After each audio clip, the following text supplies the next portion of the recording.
Hi, I wanted to talk about a couple things. Um, I wanted to talk about one thing, and then I want to pray. I'll probably do that in a separate video because this one might take the full 3 minutes, but we'll see. But I wanted to mention something that's really, really common. Actually, it's the idea of self-sabotage, and I think that's. So, sorry to start on such a heavy note. I don't mean to be so heavy. What I mean is, okay, so, but I do want to talk about it. So the idea of self-sabotage is, it's very, very common when people have been hurt. Sometimes when they've been just hurt a little bit, sometimes when they've been hurt a lot, sometimes trauma going way back. It doesn't matter. And any hurt can produce self-sabotaging behavior. And I know the psychological stuff, I've read the books and stuff, but for me, what it looks like, self-sabotage for me looks like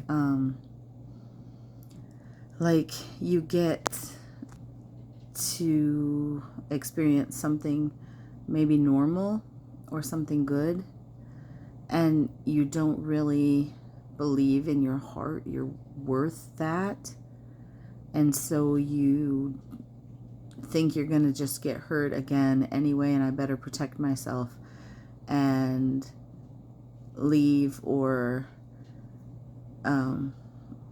abandon ship, or do something really stupid that will cause a reaction, so the other person leaves you alone, and then it's a self-fulfilling prophecy. Then you're like, oh, see, yeah, he was gonna cheat on me again. He was gonna cheat on me, and you're the one who is like pushing, you know what I mean? So there's been some self-sabotaging behavior. I didn't really notice it till more recently.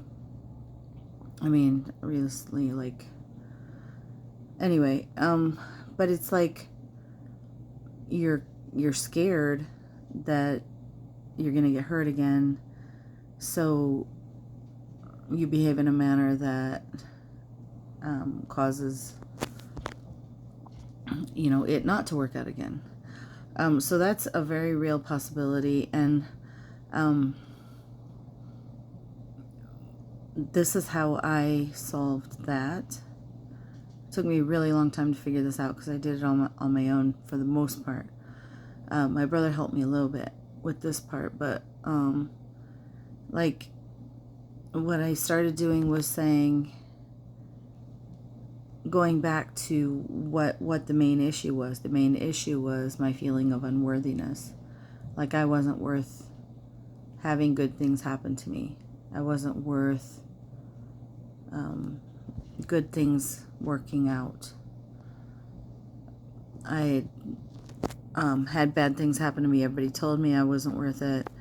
And then also I behaved as though I wasn't worth it because I had started to believe that. So you start acting like you're not worth it. So you make really, really stupid choices. You get into addictions, all this stuff. Anyway, so basically you have to get to the core of that. So I had to start saying, I am worth it. And you know why I'm worth it? I'm worth it because, not because of what people said, but because of what God said. Because He's the one who made me. See, He's the creator. So I had to go back to what He said, because what He says is truth. And I know that for a fact. So His truth, I had to get back into my skull, into my heart. I had to feel as though I was worth it. I had to know that I was worth it. I had to experience worth. And so that's what I did. And so I started saying, I'm beautifully, fearfully, and wonderfully made. That I'm made in the image of God, created by Him for His good purposes. I'm adopted by Him. I am loved by Him, treasured by Him. He would leave the 99 to come and just get me because He loves me that much. Stuff like that. I would just say it over and over again. because I had to get it in there.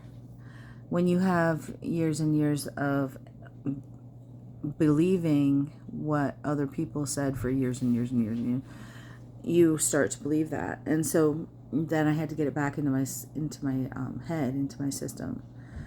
So that's how I worked on that. And I still struggle with it, to be honest. I still struggle with it. I know the Lord blesses me, and then I don't feel unworthy of his blessing, and then I do something wrong. You know, it's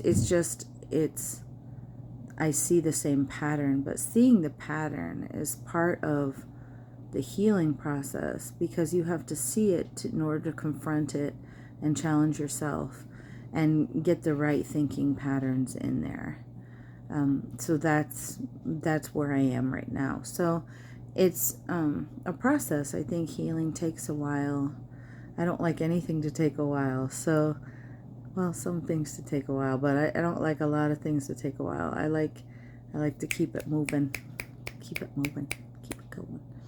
So this is a process of me developing patience as well. And you have to have patience with yourself, patience with other people, and let the Lord do his work and cooperate with him in that. So that's my thought on self-sabotage. Sorry it went a little long. I love you. God loves you. I'm going to pray in just a second, but let me post this real quick.